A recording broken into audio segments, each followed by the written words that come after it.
Hola médicos, bienvenidos de nuevo a otra lectura de guías de práctica clínica.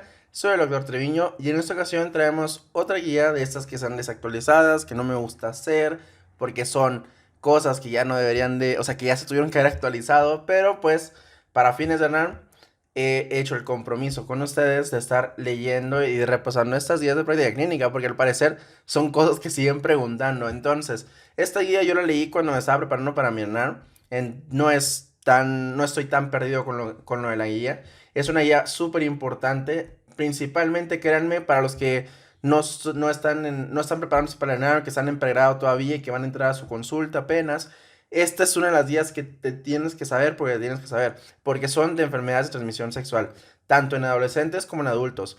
Es típico que llegue a tu consultorio un paciente que le salió algo en su aparato genital y que este algo que le salió no sepa por qué le salió, no tiene antecedentes, no tiene parejas sexuales, etc, etc, etc. Ya sabes cómo va la cosa, cómo va la cuestión aquí. Es importante que tú entonces, si tu relación médico-paciente aún no está bien establecida, porque el paciente es la primera vez que acude contigo, tú por la clínica, por las características de la lesión y más que nada por las edades que tiene el paciente, empieces a sospechar de ese tipo de diagnósticos. No es que estemos nosotros emitiendo un juicio sobre el paciente, pero pues tienes que tener un diagnóstico para darle un correcto tratamiento. Principalmente, ¿por qué? Porque en pacientes con vida sexual activa, principalmente mujeres, recuerda que tienen la probabilidad de tener un embarazo y entonces nosotros interactuar o más bien nosotros tratar de forma correcta estas enfermedades, evitamos morbimortalidad fetal. Entonces, es por esto que es muy importante tener esa pericia médica a la hora de estar evaluando estas enfermedades y a los pacientes adolescentes, que son los que menos verdades te van a decir. Y bueno, ya vamos a continuar con la lectura de guía de práctica clínica. Se llama, el nombre completo de la guía es Enfermedades de transmisión sexual en el adolescente y el adulto que producen úlceras genitales. Hablamos de herpes, sífilis, chancroide, linfogranuloma venéreo y granuloma inguinal.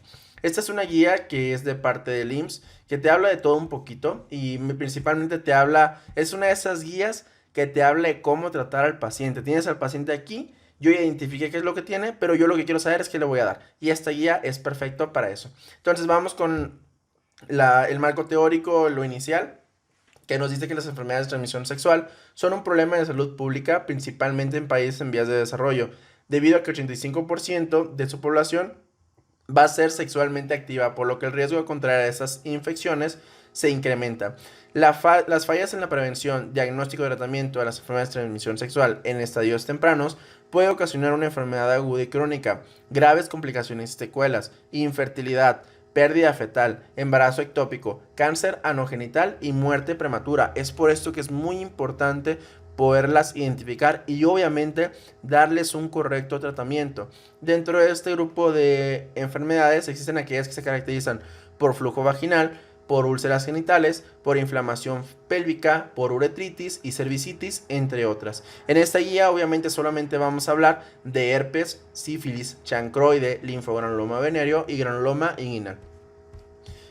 Vamos con la definición. Se dice que las enfermedades de transmisión sexual son un grupo de enfermedades o padecimientos que se adquiere y se transmite por una actividad sexual. Entonces se denominaron así como infecciones de transmisión sexual, bajo el argumento de que abarcan ambos, la presentación sintomática y asintomática, y que facilita legitimizar la necesidad para la evaluación integral del paciente y el tamizaje de aquellos pacientes que se encuentran en riesgo, a pesar de la sintomatología que puede o no tener nuestro paciente al acudir con nosotros.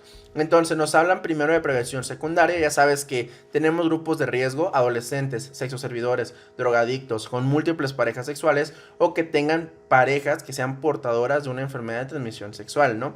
Entonces nosotros tenemos que promover a todos estos grupos de riesgo, independientemente del por qué hayan venido a nuestra consulta: uso de condón, uso de consejería, uso de o que se promueva el uso de las relaciones monogámicas, algo que ya no está totalmente establecido en nuestra sociedad, y también notificar y manejar a las parejas de nuestros pacientes, porque a veces tratamos a nuestro paciente y no tratamos a la pareja, entonces a los 3 meses la pareja va a volver a regresar, ¿no? O sea, este paciente va a volver a regresar, ¿por qué? Porque no se trató a la pareja.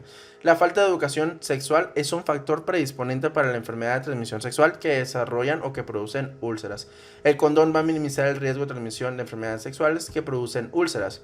Hay pruebas de detección específica, la más prominente para estas enfermedades pues va a ser el VDRL. Cuando tengamos títulos mayores de 1 a 8 se considera positiva para sífilis. Ante un paciente con VIH positivo también se pueden asociar otras enfermedades de transmisión sexual, entre las que se incluyen la sífilis.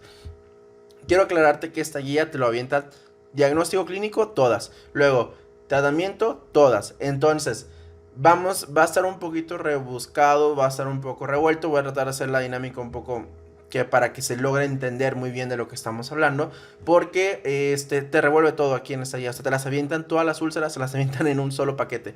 Entonces, puede que sea un poco complicado, ¿no? Pero ahí en el resumen ya los vamos a tener ordenado como debe de ser. Entonces, el diagnóstico clínico. La presencia de una úlcera a nivel bucal y o genital y o anal y o acompañada de enopatía va a depender de la región, y esto nos va a ayudar principalmente a que nosotros identifiquemos el agente causal de esta úlcera. La sífilis primaria se manifiesta por la presencia de una úlcera genital que suele ser única, de fondo limpio y bordes elevados. La úlcera de sífilis primaria, te lo vuelvo a repetir, es única, fondo limpio y bordes elevados. En algunos casos obviamente va a haber presentaciones atípicas, donde pueden ser úlceras dolorosas, purulentas, múltiples, destructivas. Puede causar balanitis sifilítica de Folman. Esta balanitis va a tener un periodo de incubación de 3 semanas, o que puede ser de 3 hasta 90 días. El herpes genital se asocia a múltiples úlceras acompañadas de vesículas, ardor, prurito, además de disuria, exudado vaginal y o ureteral. Se deben de valorar los cuadros si son recurrentes o no. Hablamos aquí del herpes genital, porque esto nos va a ayudar a sustentar nuestro diagnóstico. La presencia de úlceras recurrentes que se asocian a enfermedad son muy probables que se deban, y más si tienen vesículas, que se deban a una reaparición del herpes, porque recuerda que esto ya no se quita. Además de que se va a asociar a síntomas sistémicos como fiebre y artromialgias.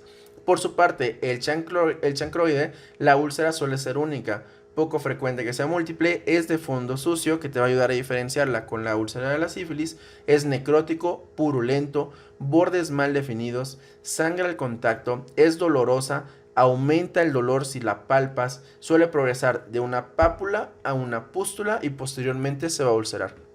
Es más frecuente en hombres la presencia de la úlcera en el prepucio, frenillo y surco balanoprepucial. En las mujeres es más frecuente en la horquilla vaginal y se debe buscar linfadenopatía, ya que se presenta hasta en el 50% de los casos. Esta linfadenopatía suele ser dolorosa, unilateral, supurativa, lo cual sugiere fuertemente el diagnóstico. El periodo de incubación de Haemophilus ducreyi va a ser de 48 a 72 horas. Por su parte, el linfogranuloma venéreo, la úlcera genital o pápula va a desaparecer rápidamente. En algunas ocasiones no se llega a presentar. En esta enfermedad, el signo predominante va a ser la linfadenopatía inguinal y o femoral bilateral dolorosa.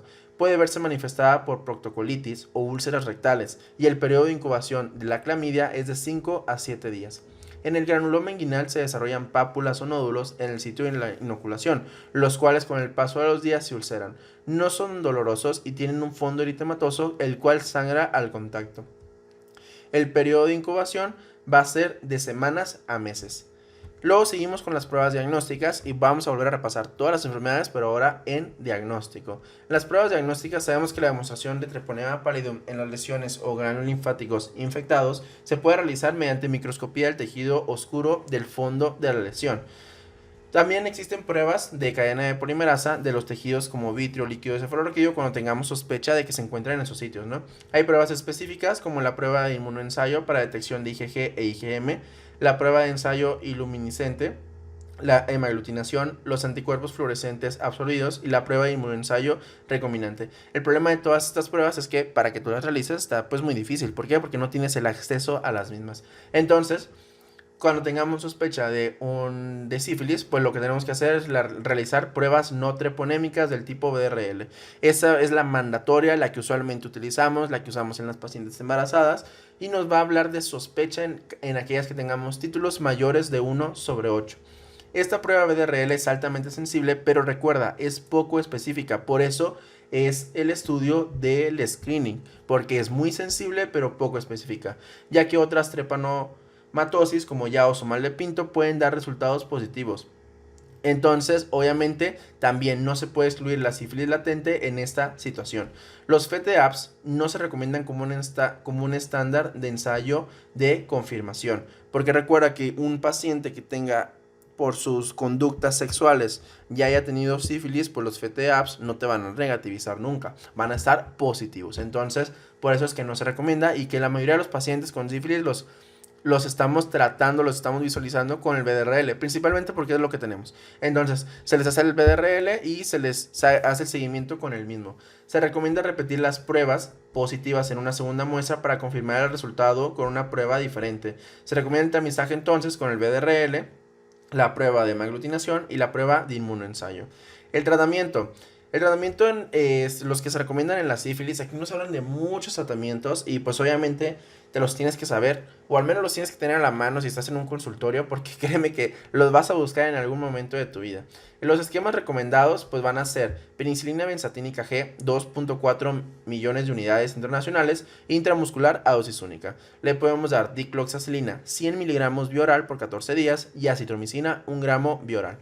La penicilina G benzatínica es el fármaco de elección en el caso de la sífilis.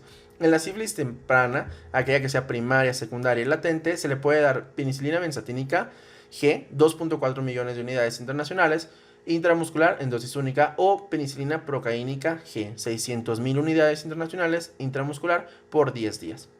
Hay esquemas alternativos, como en pacientes que son alérgicos, en los que se puede dar doxiciclina 100 miligramos vía oral por 14 días, acitromicina 2 gramos vía oral o acitromicina 500 miligramos al día por 10 días, eritromicina 500 miligramos vía oral por 14 días, ceftriaxona 500 miligramos intramuscular diario por 10 días, si es que no tiene alergia a las penicilinas, y amoxicilina 500 miligramos vía oral más probenecid 500 miligramos por 14 días. En la sífilis latente tardía, gomosa y la sífilis cardiovascular, el tratamiento de la penicilina benzatínica 2.4 millones de unidades internacionales intramuscular por 2 semanas. Penicilina procaínica 600.000 unidades intramuscular, dosis única por 17 días. Y hay esquemas alternativos como puede ser la doxiciclina 100 miligramos de oral por 28 días y la amoxicilina 2 gramos de oral más probenecid 500 miligramos por 28 días. En el embarazo se recomienda la penicilina G benzatínica 2.4 millones de unidades internacionales intramusculares, dosis única en el primer trimestre y en el segundo trimestre.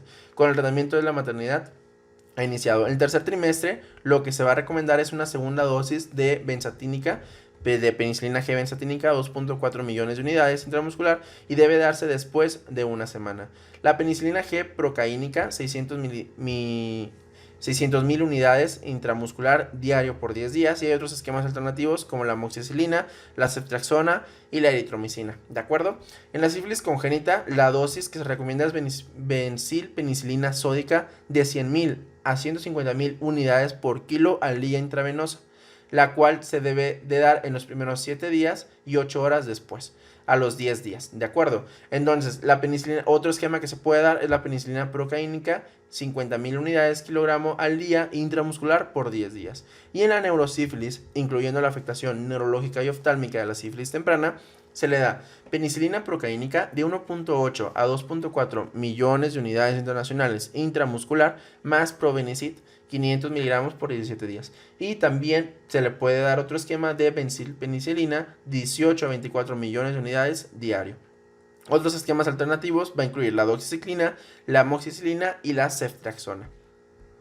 La doxiciclina va a ser el tratamiento recomendado en estos pacientes que sean alérgicos a la penicilina. Se debe prescribir doxiciclina 100 miligramos de oral cada 12 horas por 14 días. Una opción para pacientes alérgicos a la penicilina que no toleren la vía oral o la doxiciclina va a ser la ceftriaxona y se puede prescribir ceftriaxona 1 gramo intravenoso o intramuscular diario por 10 días. Solamente recuerda que la ceftriaxona, si tienes alergia a la penicilina, también te puede producir reacciones alérgicas porque es el mismo sistema, ¿no? Entonces esta recomendación como que no está tan buena.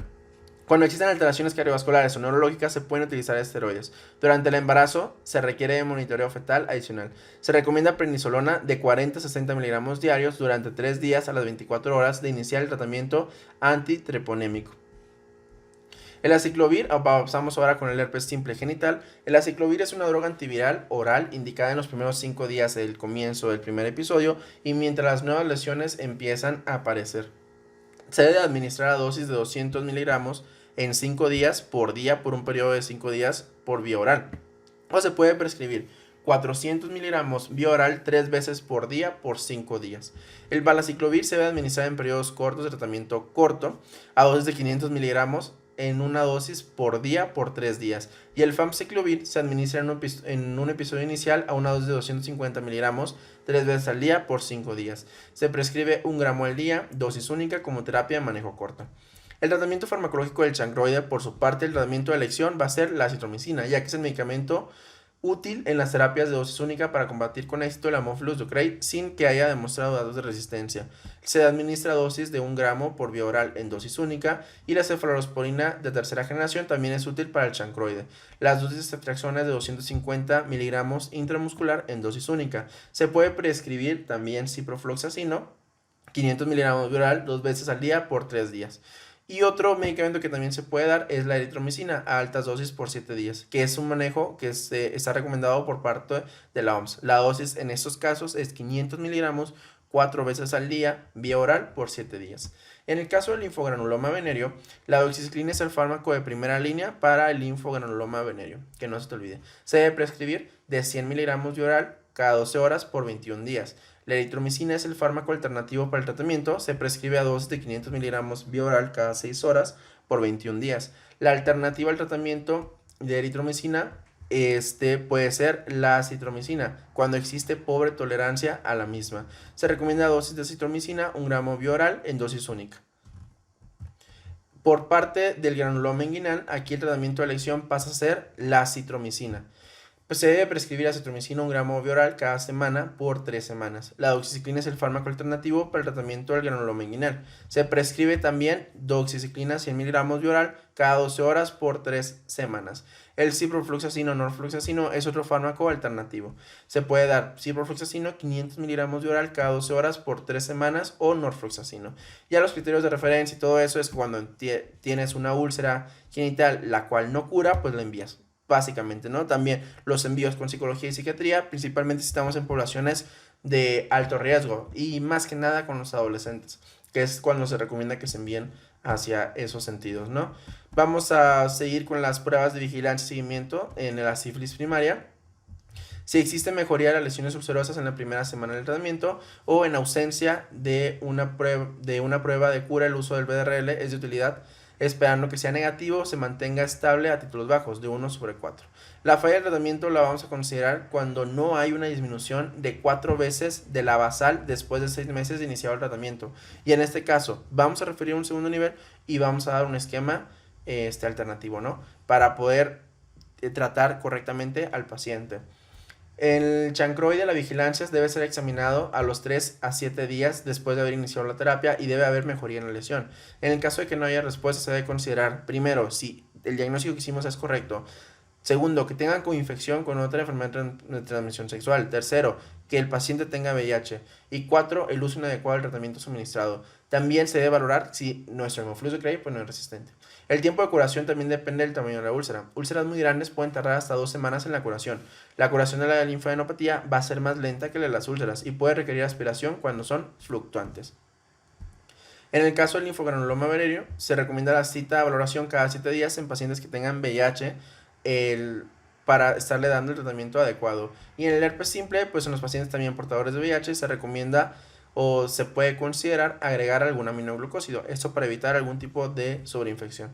Tiempo de estimado de recuperación y días de incapacidad, pues la úlcera genital por sífilis primaria no va a ser incapacitante. Sin embargo, la reacción de Harris-Heimer, que recuerda que es una reacción que se puede producir por las espiroquetas, que te causa escalofrío, cefalea, fiebre, artromialgias, que aparece de 8 a 12 horas después de iniciar el tratamiento, puede meritar una incapacidad de hasta 24 horas al día.